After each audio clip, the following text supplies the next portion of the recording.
guys, Coach Nick Gloff here with Team Camp Jansen, and I'm here to talk to you a little bit about cardio today. So, without further ado, let's get to it. So first, let's talk about the very obvious first, most front of mind thing that cardio is used for. So usually for us bodybuilders, it's almost exclusively thought of as something that you use as a tool in the in-season or a contest prep so that you can get the fat off or help to get the fat off so that you can show up to stage day as lean as you need to be. Okay, so this is true. This is an obvious truth. It's something that we use as a tool, but there's more to it than just what you do in the in-season. So with the in-season being the first topic and a contest prep and what we're using it for during that contest prep, there's some things that we need to understand. So cardio is something that is an exhaustible resource up to a point.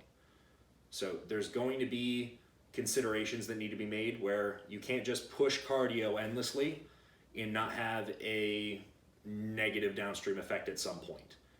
It's something that should be used in tandem with your non-exercise activities and with your training and with your calorie deficit from the food that you are eating, or more aptly, not eating.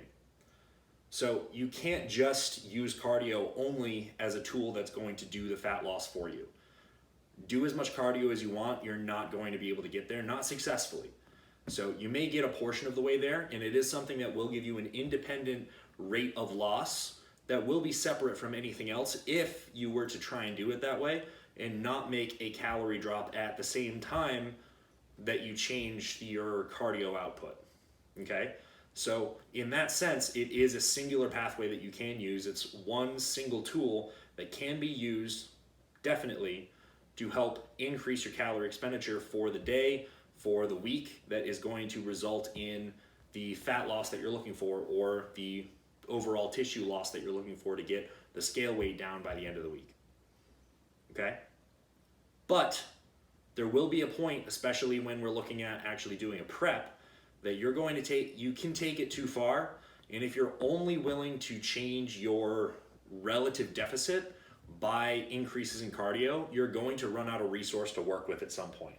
So as much as you may choose a cardio type that your body agrees with well, and you may be able to do a fairly large amount of cardio without seeing too much of a negative effect, there will be a point where, one, it's just an opportunity cost. You do way too much cardio, you don't really have time for anything else. You can only, if you're doing the cardio at a high enough intensity, you kind of can't do very much else other than the cardio, and doing something mindless on the side, like listening to music, listening or watching a podcast or watching a show or a movie or something. So to that point, you get to the point where you're doing, 3 hours of cardio a day. You're running out of time for everything else that you need to do if you're having any semblance of a normal life outside of prep.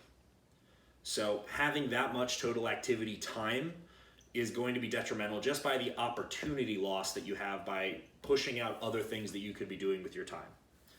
Aside from that, once you push to a certain point of doing enough cardio, it really doesn't matter even what type it is, whether or not it's anywhere between low intensity steady state to moderate to an interval type or a HIIT type or a Tabata or whatever specifics you want to go into with what cardio type you're going to use, what piece of equipment, all the details, it doesn't really matter that much.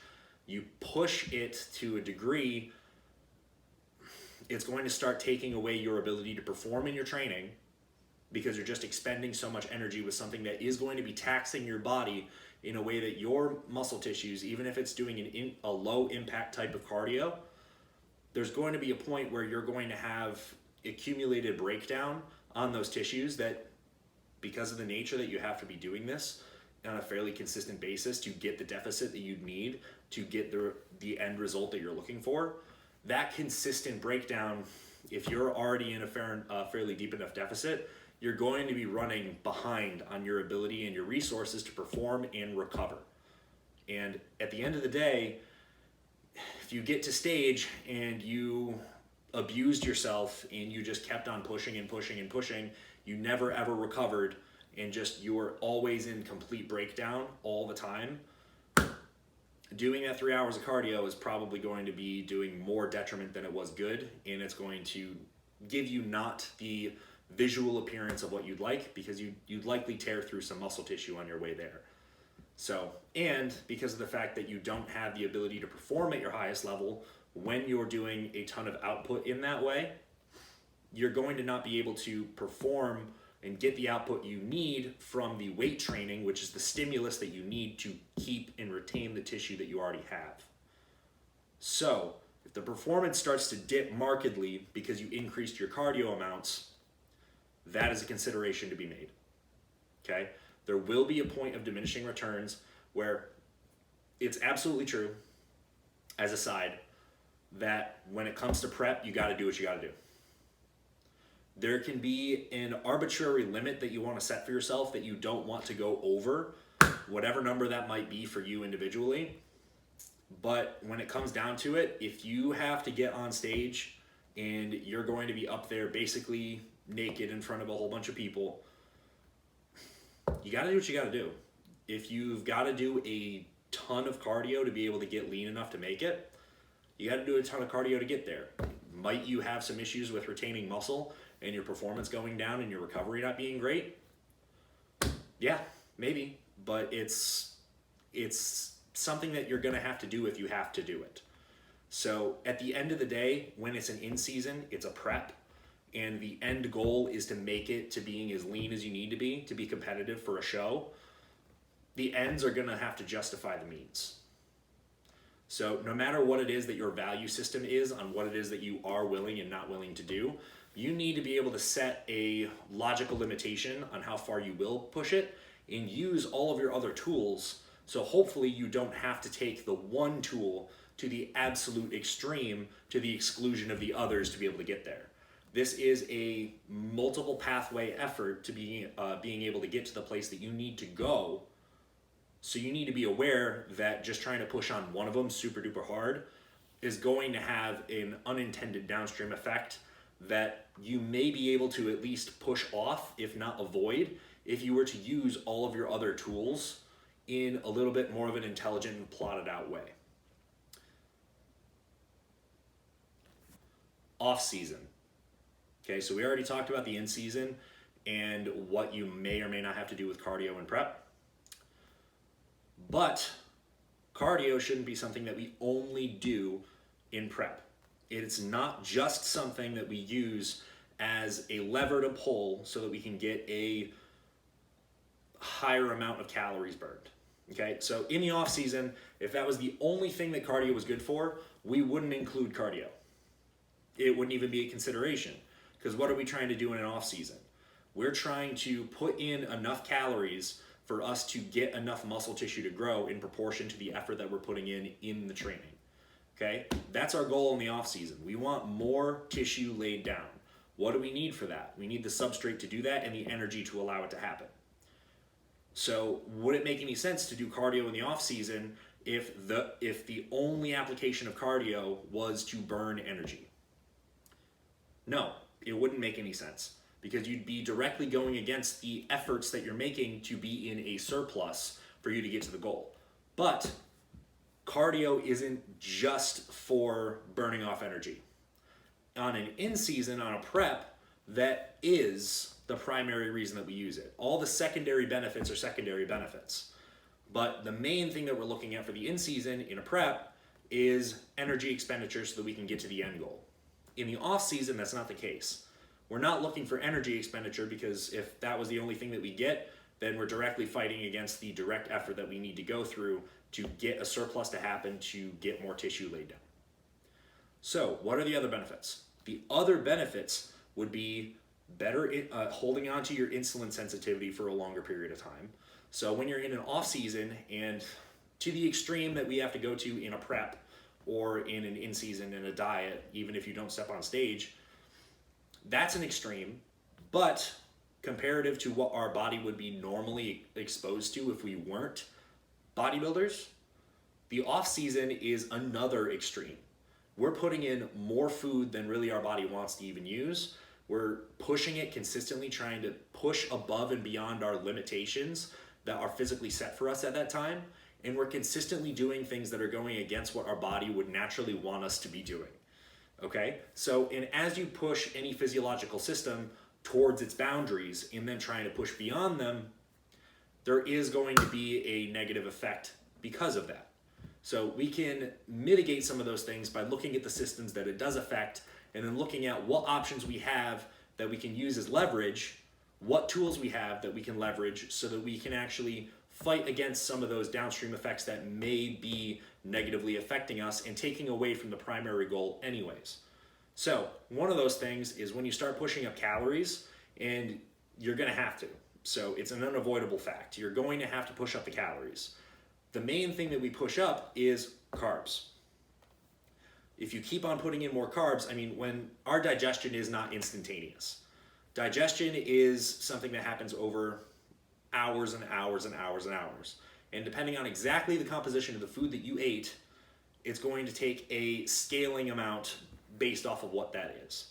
So it's not like as soon as you put food into your mouth, it's immediately digested and it's going to use right then and there. Okay, some of it is, a portion of it, a percentage will, but that's only as fast as you can digest that portion.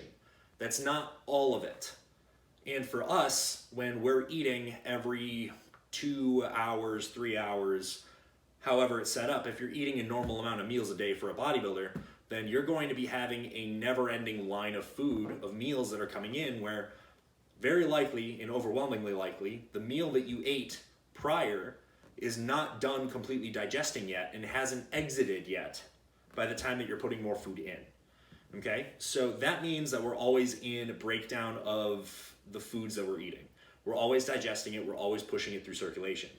If that's the case and you're in a fair amount of a surplus, that's even more of the case. Now, what that ends up being is you always have a constantly higher amount of blood sugar that's going to be circulating because primarily we're eating sugars, carbs, as the primary energy source that we use as a leverage to create a surplus. Digestion is going to dictate that it's going to be there almost on a consistent basis because our digestion slows down based off of how much food that we're putting in and the composition of that food. So you're going to have to accept that you're going to have a constantly somewhat elevated amount of blood sugar as a total across the 24 hours of a day, or at least the hours that you're awake.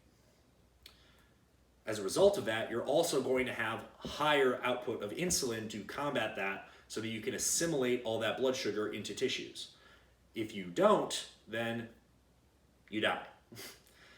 So whether or not you know it, having too high of blood sugar is directly detrimental to your immediate acute health. And if you don't have the ability to assimilate those things, you just don't survive. So that's called diabetes. And if it's something that goes untreated, you have some pretty obvious life-threatening issues. So that is an extreme example, but all the mechanisms are still the same. If you have a constantly elevated amount of blood sugar and you have no insulin that's trying to help to assimilate all the blood sugar and get it into the tissues where it's needed, then you have a big problem on your hands. So what is happening when we are in a consistent state of always pushing more food in? And we're not taking care of the other levers, all of the other tools that we can use to make sure that we are having an appropriate response to all the food that's going in.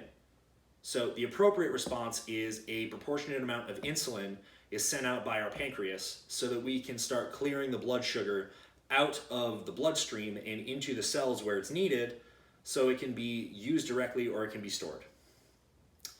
Okay? So that would be the appropriate response.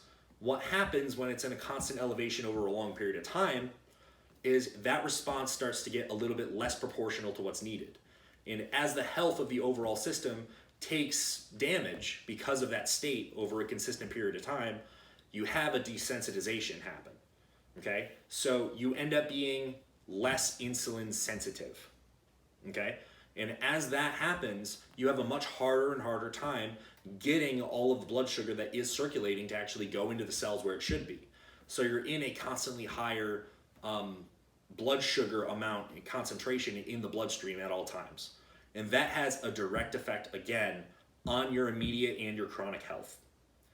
So that also, besides just health, because God knows not every bodybuilder really cares about their health. Beyond that point, what the main target goal of a surplus period is anyway, or a massing phase or an off season, whatever you want to call it, is to put on more tissue, right?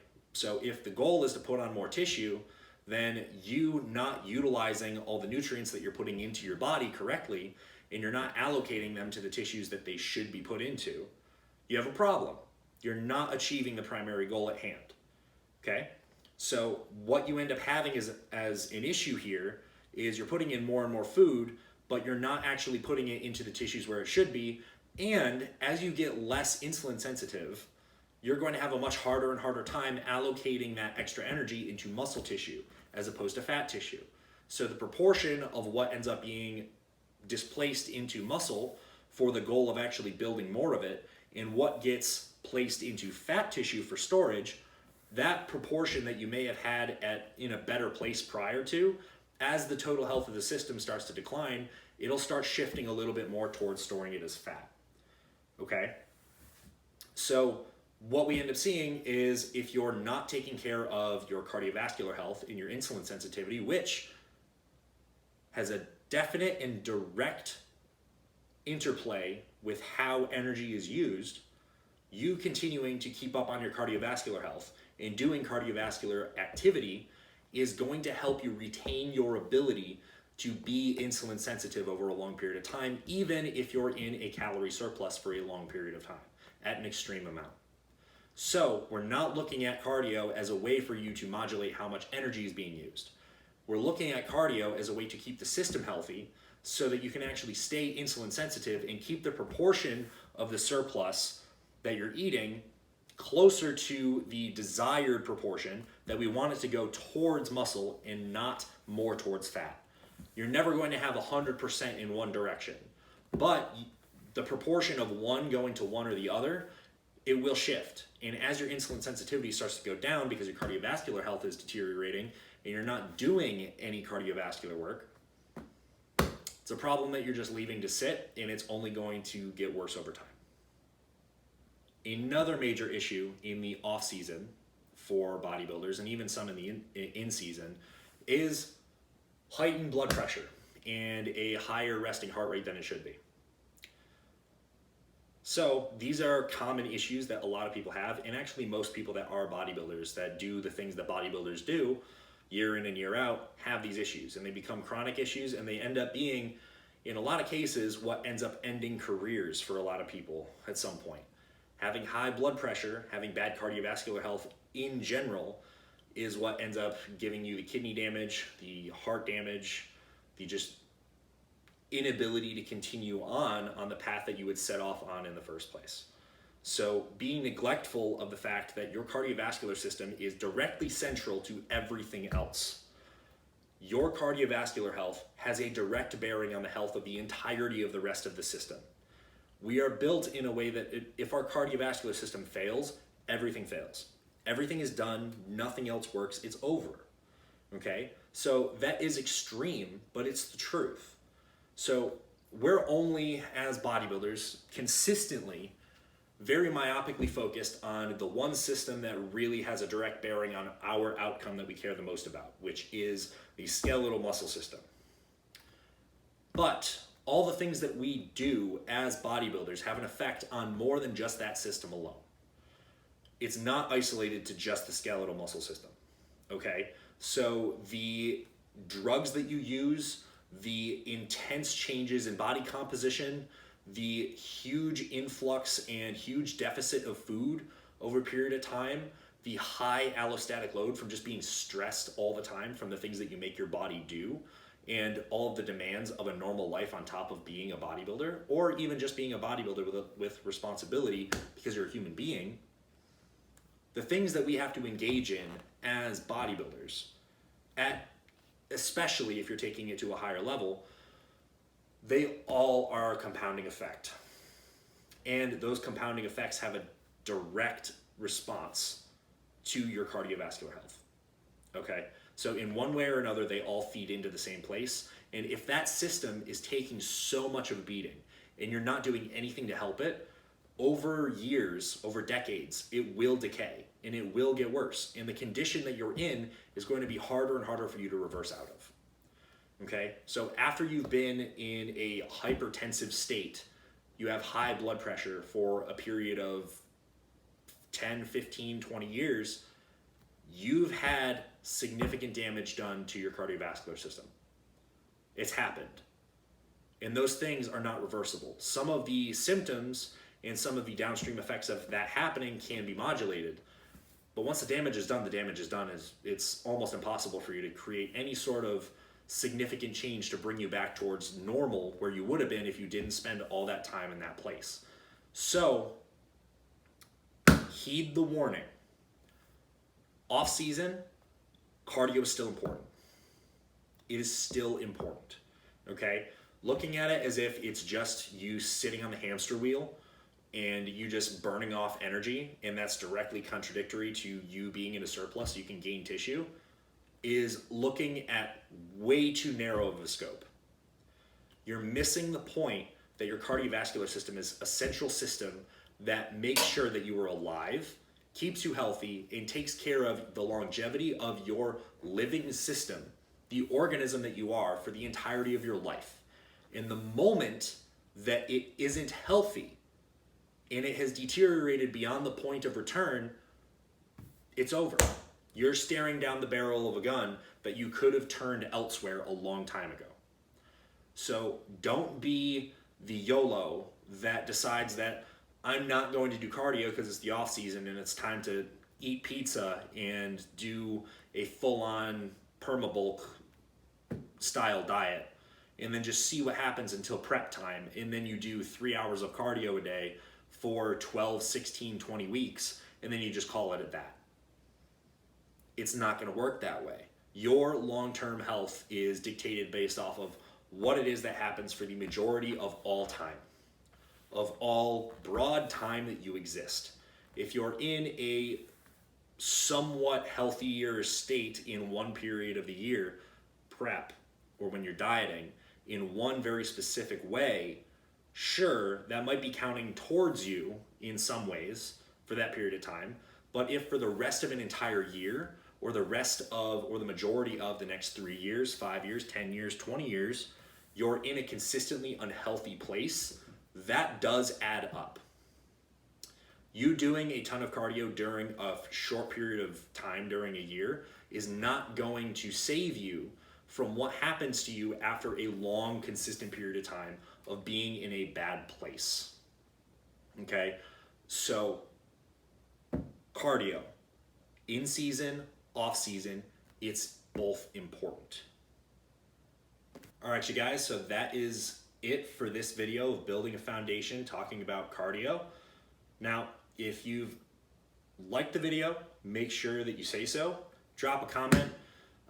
Send me a message on Instagram. Send anybody at Camp Jansen a message on Instagram. Right now, we are still running, because this is going to air on the last Monday of September. We're still running the free coaching challenge. If you're watching this current, there's going to be 3 winners chosen for 4 months of free coaching with us. And all the details are in here embedded on the site. So make sure you go check that out. And if you want to work with me, you want to work with Matt, you want to work with Nadia, make sure that you get an application in. And if you get it in before the end of the month, you will know whether or not you were chosen on October 1st. Of those 3 will be the winners and they get the 4 months free. But everybody that sends in an application is going to get something, okay? So don't feel discouraged. Don't feel like the odds aren't in your favor, because they very much are. Everybody is going to get something. You won't get the 4 months free if you're not one of the 3. But you will be getting a service. So make sure that you get that application in before the end of September. Your time is running short, okay? Make sure you get that, and we'll see you next time.